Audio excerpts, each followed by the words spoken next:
Hoje nós estamos encerrando, então, essa série de reflexões que nós temos estudado há 2 meses, né? Entre desertos e palácios. E nós vimos aqui a jornada de Davi no deserto, e nesse mês nós vimos a jornada de Davi no palácio.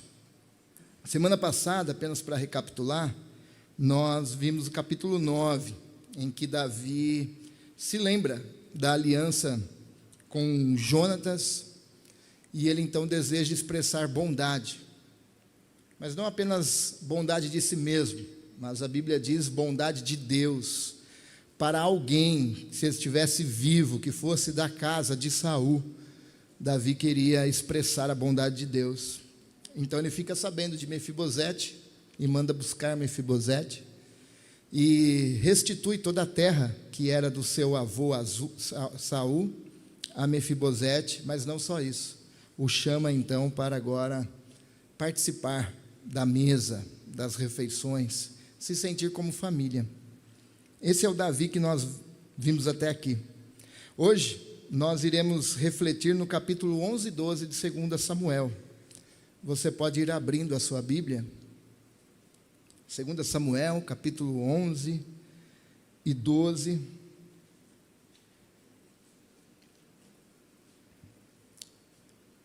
É sobre esses textos que nós vamos meditar hoje.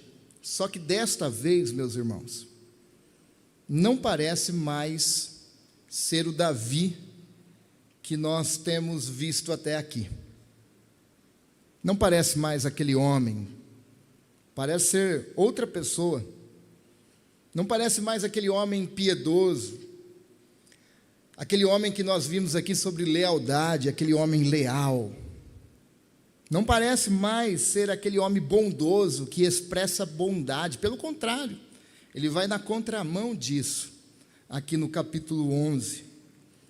Lembrando que Davi está no palácio.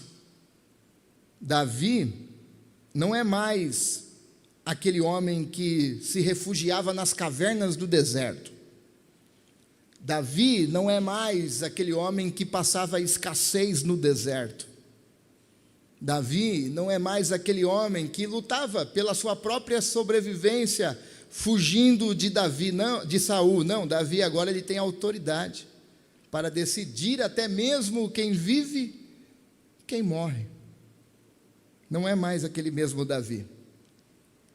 Então nós vamos perceber hoje que o palácio, o conforto, quando tudo está bem, oferece muito mais perigo a nós do que o deserto. O palácio é muito mais perigoso do que na escassez. Hoje, eu vou narrar aqui a história, lógico, como é 2 capítulos, e nós vamos fazendo então algumas considerações, aquilo que nós fomos narrando, e nós vamos fazendo algumas considerações, e no final nós iremos aplicar algumas coisas para a nossa vida. O capítulo 11 e o 12, nós podemos dividir eles em algumas partes. Observe aí na sua Bíblia como já começa o capítulo 11, aonde vai se tratar sobre o pecado de Davi e o pecado de Batseba. O texto inicia dizendo que era a época em que os reis costumavam ir para a guerra. Os reis não ficavam no palácio nessa época. Os reis não ficavam no conforto, versículo 1 e 2. Não, era a época em que os reis iam para a guerra. Davi não faz isso. Diz a Bíblia que Davi enviou Joabe e as tropas israelitas para lutarem contra os amonitas. Eles destruíram o exército inimigo e cercaram a cidade de Rabá. Mas Davi, perceba o adversativo, mas Davi estava em Jerusalém. Não era para ele estar em Jerusalém. Olha o versículo 2. Certa tarde, Davi se levantou da cama depois de seu descanso. Não era para estar no palácio, mas não bastava estar no palácio, ele estava tirando um cochilo pós-almoço ainda, quando na verdade era para ele estar na frente da tropa, quando ele era para estar na guerra. Ele está no conforto do palácio, tirando uma soneca pós-almoço, de barriga cheia. E ele acorda e foi caminhar pelo terraço. Davi está no conforto, ele conquistou tudo. Davi chegou no topo da pirâmide. Eugene Peterson diz que ele chama isso de anemia da alma. Anemia da alma é quando a gente nós não temos mais projetos, quando nós não temos mais sonhos, quando nós ficamos ociosos, e aí a gente começa a planejar outras coisas que fogem daquele propósito que nós deveríamos fazer. Então Davi sai, e ele sai para dar uma volta na sacada do palácio. E quando ele está lá andando, pós-soneca, ele avista uma mulher se banhando, uma mulher bonita, chamada Batseba. Mas ele não apenas viu, ele quis saber quem era. Quem é esta mulher? E ele chama mensageiros, então, para descobrir quem era essa mulher. E os mensageiros retornam e dizem: olha, esta mulher é mulher do seu soldado Urias. Urias era companheiro de Davi, lá da caverna de Adulão. Sabe Urias, aquele que te acompanha desde lá do tempo da escassez, Davi? Ela é mulher dele. Mas Davi manda chamar aquela mulher. Eles vão chamá-la, trazem ela. Davi se deita com ela, tem relações com ela. Então perceba, ele viu, ele quis saber quem era. Vai percebendo os passos. Ele viu, ele quis saber quem era, ele mandou buscar, ele conversou, ele deitou com ela. Houve uns processos até que então chegasse ao ponto final. Ari Veloso, pastor Ari Veloso, diz que, pelo menos pessoas de caráter, pessoas com menos de pudor, diz que ninguém acorda numa manhã e fala: nossa, que dia bonito, um bom dia para cometer um adultério. Ninguém acorda e faz isso. Estamos falando de pessoas que têm o mínimo de pudor. Há uma sequência de fatos que foram alimentando Davi. Ele viu, ele procura saber, ele manda chamar, ele conversa e ele se deita. Há uma sequência de coisas acontecendo. Mas não para por aí. Até então que Batseba manda um recado para ele e fala: estou grávida. E aí nós temos a segunda divisão do texto. Davi tenta esconder o pecado, do versículo 6 ao 13. Davi precisava dar um jeito na lambança que ele fez. Davi precisava dar um jeito naquela situação que ele fez. E Davi é um cara inteligente, Davi é um cara perspicaz. Davi, ele é estrategista. Então ele manda uma carta para o seu comandante Joabe, que está na guerra, e fala: manda Urias para cá. E Urias vem. E Davi pergunta para ele: como está a guerra?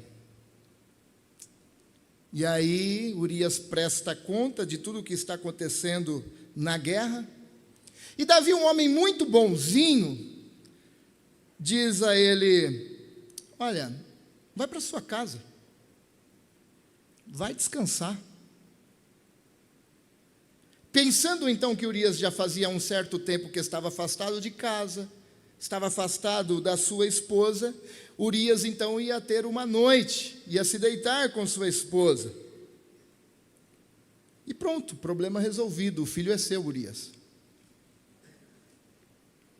Só que ele não contava que aquela lealdade que ele teve com Jonatas lá atrás, que nós vimos aqui, ele não contava que a fidelidade que Davi agora não estava tendo, Urias tinha de sobra. O soldado dele tinha de sobra.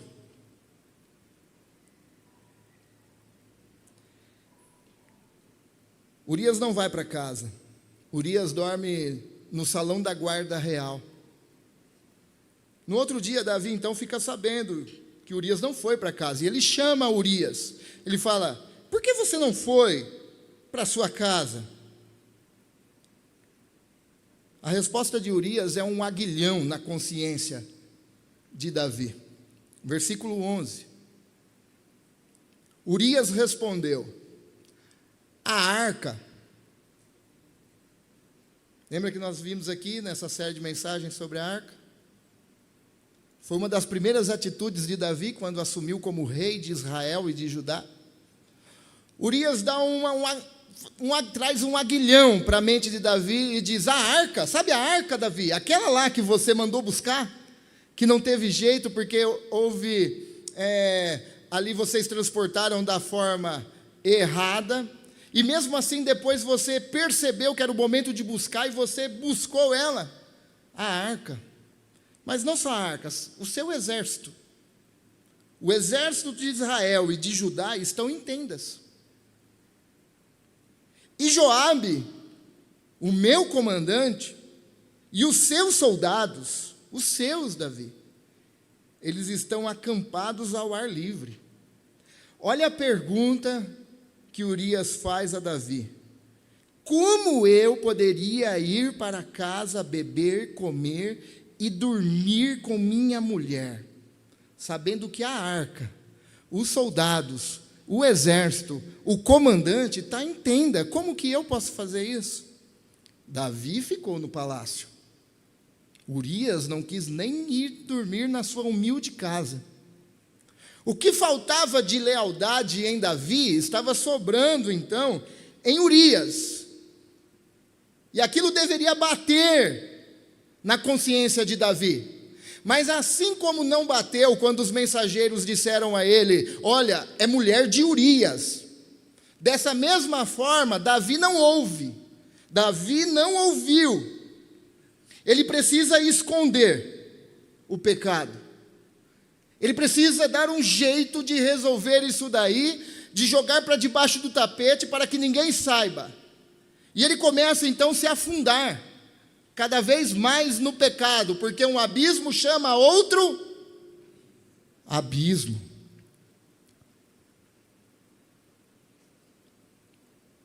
Não tente esconder o teu pecado. Não tente dar um jeito por si mesmo, irmão. Eu garanto para você que você vai se afundar cada vez mais nele. Cada vez mais, a não ser que você recua para a cruz do Calvário. Lá você recebe perdão e graça do nosso Senhor Jesus e abandona o pecado. Davi então diz a ele: tá bom, fique aqui, dorme aqui no salão da guarda, amanhã você vai para a guerra de volta, já que você quer tanto, amanhã você vai. Mas o plano de Davi era o quê? Que é o que ele fez. Ele embriagou Urias. Vou deixar ele bêbado, porque quem sabe ele bêbado, ele não vai para casa, esse miserável. Mas Urias, mesmo bêbado, ele estava mais leal do que Davi.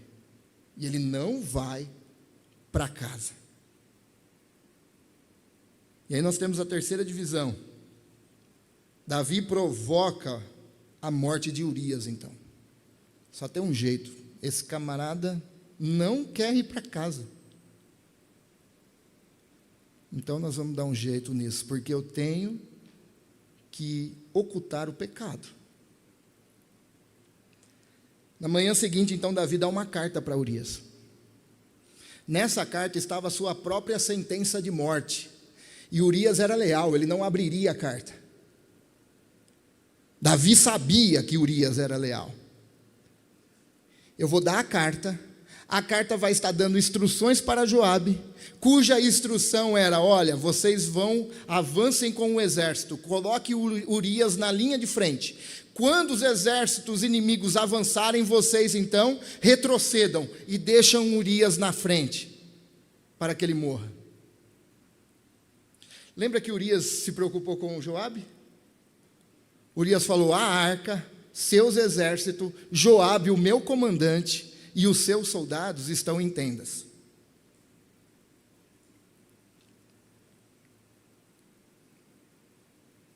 E Joabe faz aquilo que havia determinado. Eles avançam. Quando chegam perto da cidade, os arqueiros, os soldados inimigos vêm de encontro. Joabe dá ordem para retrocederem e deixam Urias na linha de frente. E Urias morre. Perceba, na primeira mensagem nós falamos das tentativas de Saul tentando matar Davi. E uma das tentativas foi exatamente essa que Saul fez, colocando Davi na frente contra os filisteus. Davi começa a repetir os passos de Saul. Davi começa a repetir aquilo que Saul havia feito para ele. Tem gente, irmãos, que iniciam algo cheios de boas intenções. Iniciam seus projetos cheios de boas intenções. Iniciam as igrejas cheios de boas intenções. Iniciam as amizades cheias de boas intenções. Mas quando chegam aonde querem, se perdem. E fazem coisas que não faziam mesmo antes de ser cristão.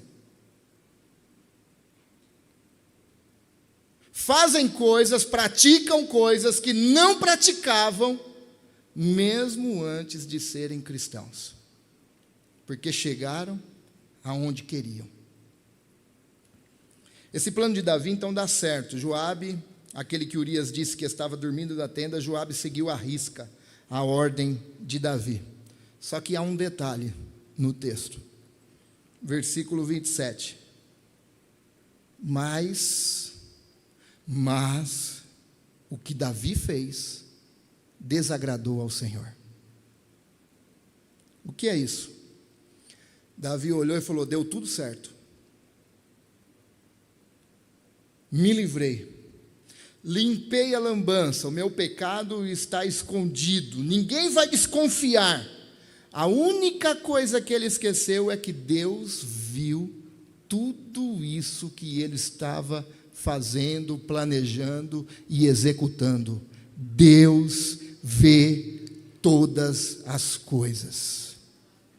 Nós podemos esconder dos outros, podemos esconder das mulheres, podemos esconder das esposas, dos esposos, do patrão, dos amigos, dos pais, do pastor, do líder, do grupo, mas Deus vê. Deus vê. Então nós chegamos no capítulo 12, Natã repreende Davi contando uma parábola, dizendo: olha, tinha um certo fazendeiro, ele tinha muitas ovelhas, ele era rico, e ele resolveu dar uma festa. E nessa festa tinha um certo fazendeiro também, que ele sabia que tinha uma ovelha, um cordeirinho. O fazendeiro rico, em vez de pegar suas próprias ovelhas, ele decide então pegar daquele pobre a única ovelha que ele tinha, mas não era uma simples ovelha. A ovelha foi criada dentro de casa. Diz aí, comia do prato dele.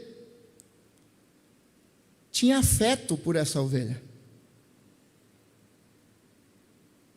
Ele não quis abrir mão das suas muitas ovelhas, mas decidiu pegar de um homem que tinha só uma, Davi.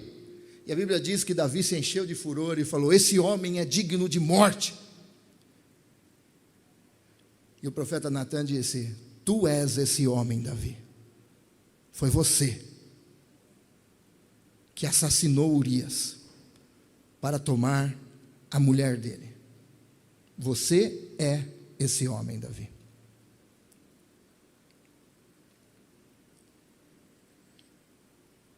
Não está aqui no script, mas eu e a Gra, lendo esse texto hoje no café da manhã, falou muito com a gente isso daqui. Versículo 7. Então Natan disse a Davi: você é esse homem. Assim diz o Senhor, o Deus de Israel. Olha só o que Deus diz a ele: eu ungi rei de Israel, Davi. Eu o livrei das mãos de Saul.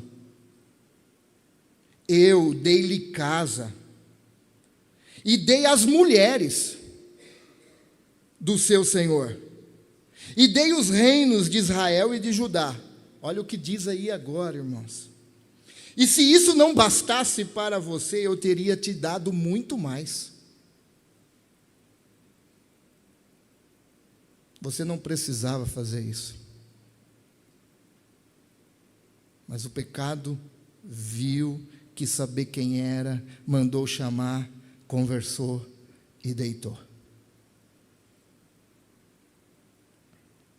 Então Davi diz: pequei contra o Senhor. E aí ele faz o Salmo 32, Salmo 51, falando sobre o seu arrependimento. E Natan diz: Deus te perdoa, Davi. Deus te perdoa.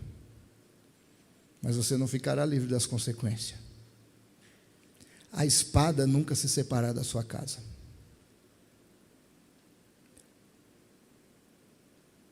O que você fez com Urias, da sua própria família vai fazer com você. O que você fez escondido, diz aí, alguém da sua casa vai fazer para todo Israel ver. E é o que Absalão faz com ele. Mas Deus te perdoa. Davi se arrepende do mal que havia feito. Deus o perdoa e colhe das consequências. Então, algumas coisas aqui para aplicarmos rápido para a nossa vida, além daquilo que nós já temos visto. E eu acredito que com essa história Deus já ministrou o teu coração. Primeiro, obedeça os limites. Obedeça os limites. Davi não usou o teu poder para exterminar a linhagem de Saul. Ele quis agir com bondade com Mefibosete, como vimos semana passada, mas usou de todo o seu poder para ter a esposa do seu soldado e para matar Urias, para ter aquilo que ele tanto desejava. Usou todo o seu poder para pecar, usou todo o seu poder que ele tinha na sua mão para esconder o seu pecado, usou todos os recursos que tinha para jogar o seu pecado para debaixo do tapete. Uma mentira aqui, uma provocação lá, um plano elaborado aqui. Ele buscou de todos os jeitos para esconder o seu próprio pecado. Não obedeceu a palavra do Senhor, não obedeceu os limites. Ele entrou, seguiu os passos de Saul. Ele começa agora a viver no mundo de Saul, como nós dissemos aqui. Davi viu Batseba, procurou saber quem era, chamou, deitou, planejou, matou. Observe como o caminho do pecado é só ladeira abaixo, irmão. O caminho do pecado só afunda a pessoa cada vez mais. Nós vemos ele aqui. Será que acaso é esse homem que se comoveu quando cortou a orla de Saul? Será que acaso é esse homem que decidiu agir com justiça sobre todo o povo de Israel e Judá? É esse homem? Isso nos mostra muitas coisas, meus irmãos. Isso nos ensina muitas coisas. O pecado, ele cega os olhos, ele endurece o coração, ele cauteriza a consciência. E priva as pessoas da honra e da justiça. O pecado acaba conosco, e nós estamos ainda tentando muitas vezes dar um jeitinho brasileiro, um jeitinho humano, vamos resolver isso, vamos resolver aquilo, quando na verdade a Bíblia diz: arrependa-se do seu pecado. Não brinque com o pecado. Não brinque. O pecado levará você mais longe do que gostaria de ir. O pecado reterá você mais tempo do que gostaria de ficar. E o pecado cobrará mais caro do que você gostaria de pagar. Não brinque com o pecado. Segundo, seja responsável. Seja responsável. Davi, o homem que não usou o seu poder para eliminar a linhagem de Saul, usa agora o seu poder se privilegiando de tudo aquilo que ele tinha em suas mãos.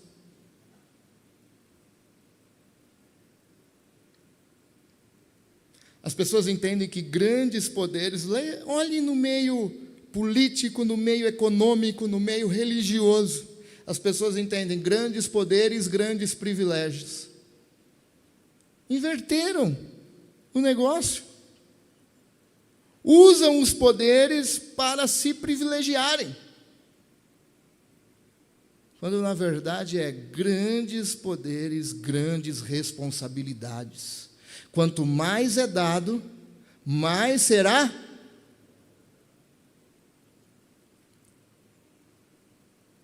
Nós somos filhos. Somos filhos de Deus.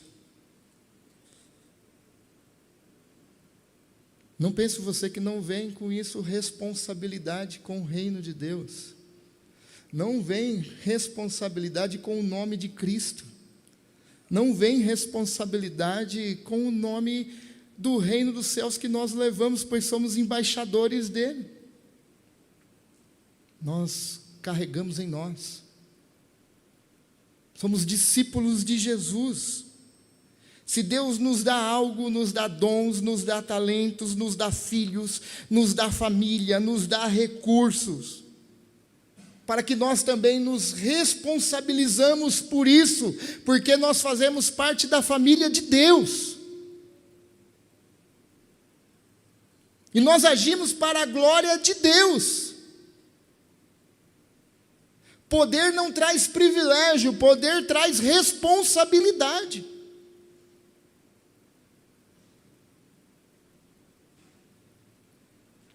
Terceiro, assuma seus erros. Assuma seus erros.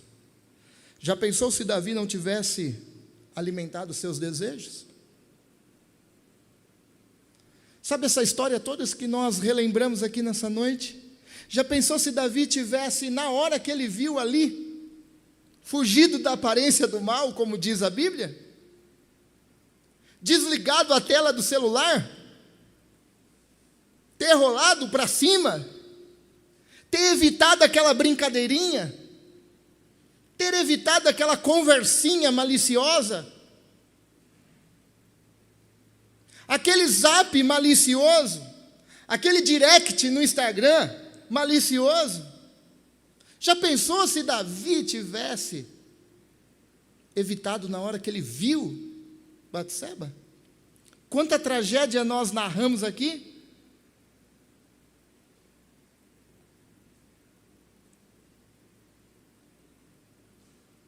Já pensou se logo no início, quando ele pediu para chamar Batseba, ele assumisse: é a mulher do cara que estava comigo desde o início, cara. Meu brother.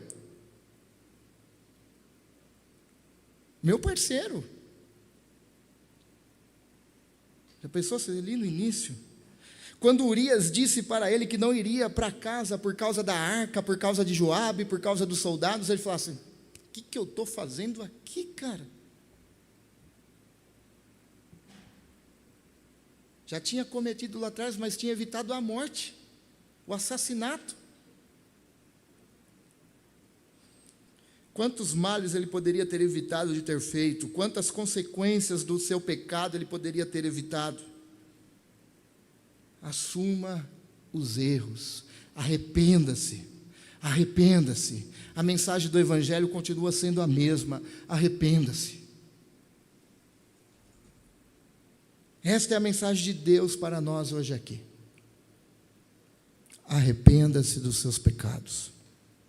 Quarto e último, para encerrarmos, não é apenas se arrepender por se arrepender. Olhe para a cruz. Olhe para a cruz. Davi, após a confrontação do profeta Natã sobre o seu pecado, Davi diz: pequei contra o Senhor. E o perdão de Davi é maravilhoso, irmãos. Esse homem todo que nós narramos aqui, a Bíblia diz, Deus perdoa ele. Deus perdoa ele. Tudo esse homem que nós narramos aqui, 7 mensagens de coisas boas. Diz a Gra que estava pensando que ia ser melhor na questão de bênção, né, Gra? Essas 7 mensagens aí, quando fala de Davi, né? As pessoas esperam. E ela falou assim, foi só na 1 Samuel, capítulo 30, que teve, né? Mas não tem maneira melhor de nós encerrarmos essa série apontando para a cruz, porque Deus perdoa o pecado de Davi. Mas custou um preço caro. Custou um preço altíssimo para Davi. Como disse o profeta Natã a ele: você não vai morrer, Davi. E ele não morreu, mas o seu filho morreu. O filho dele morreu. Um inocente. E eu não estou falando de inocência na questão de não ter pecado, porque nós herdamos o pecado de Adão. Eu estou falando de inocência, de que ele não tinha nada a ver com aquele ato dos dois. Mas o inocente morreu.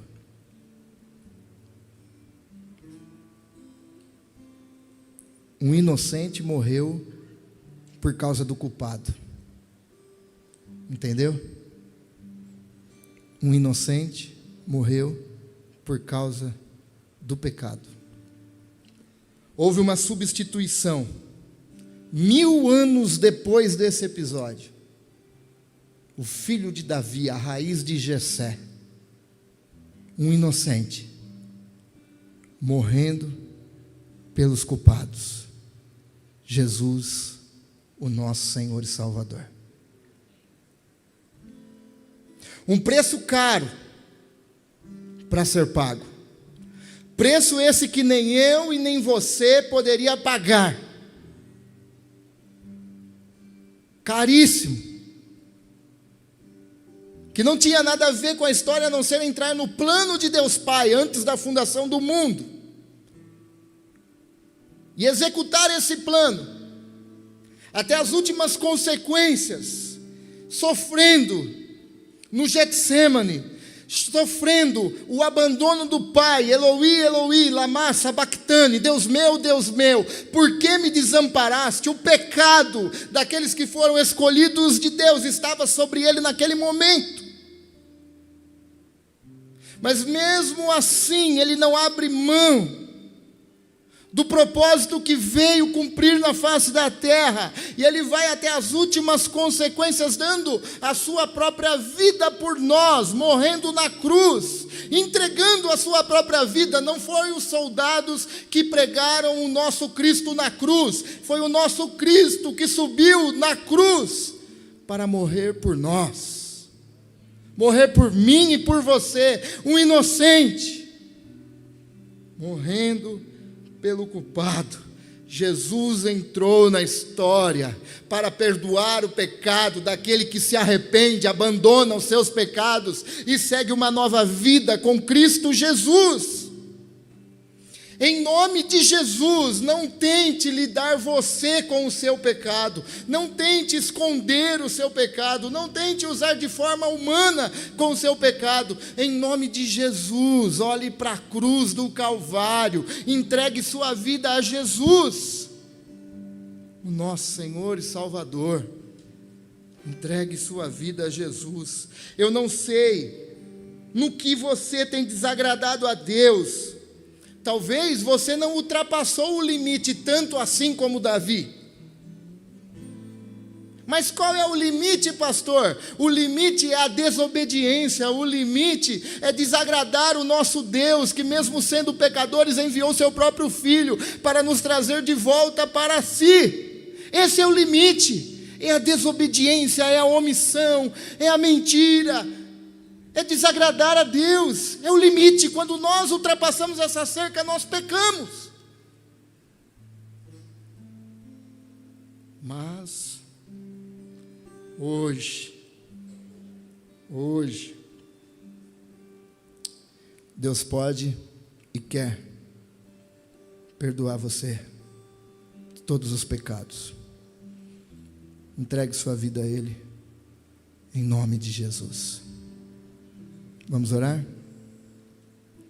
Se há alguém nessa noite, presencial ou online, deseja entregar a sua vida a Cristo, reconhece, assume que é um pecador, que desobedece a Deus, aí é onde você está, entregue sua vida a Jesus, diga a Jesus: Jesus, eu confesso o Senhor como meu único e suficiente Salvador. Eu confesso que não há outro Deus além de Ti, que somente por meio do Senhor eu posso ser salvo. Diga isso a Ele nessa noite, em nome de Jesus. Deus, eu te agradeço, Senhor, por tudo que o Senhor tem feito a nós. Ó Pai, te agradeço pela Tua palavra, que fala conosco, que nos adverte, porque o Senhor adverte porque nos ama. O Senhor nos adverte porque nos ama, Senhor.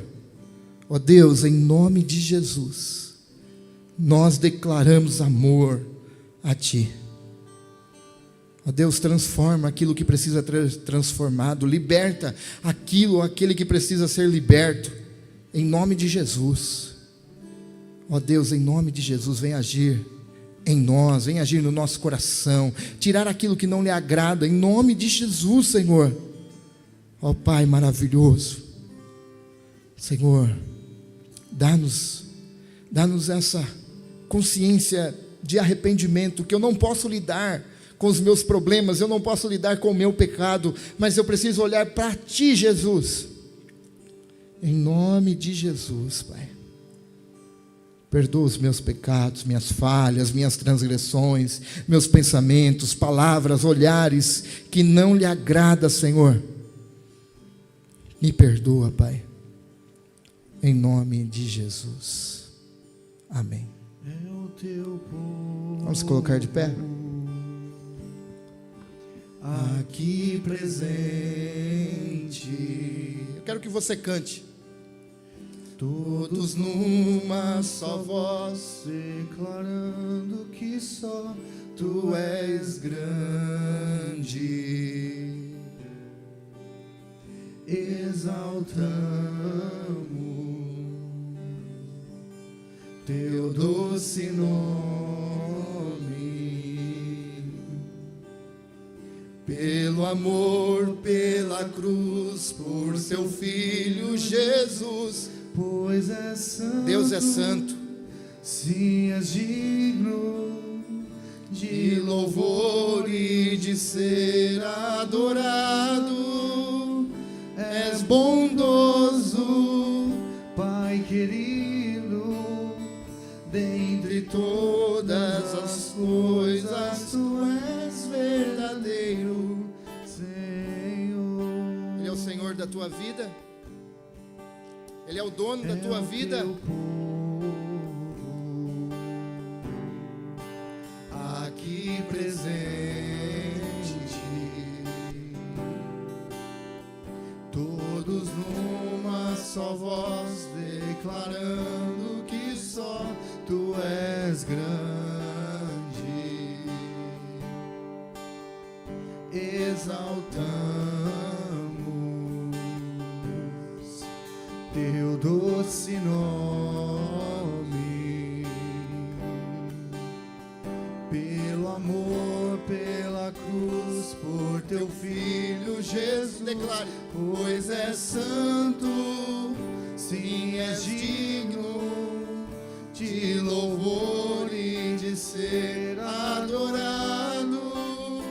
És bondoso, Pai querido, dentre todas as coisas, tu és verdadeiro Senhor.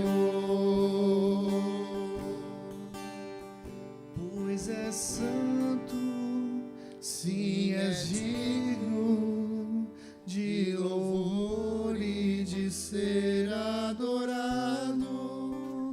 És bondoso, Pai querido, dentre todas as coisas, tu és verdadeiro Senhor.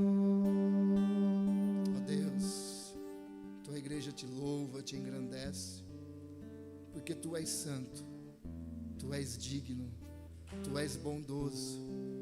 Ó Deus, em nome de Jesus, continua ministrando essa palavra no nosso coração, em nome de Jesus.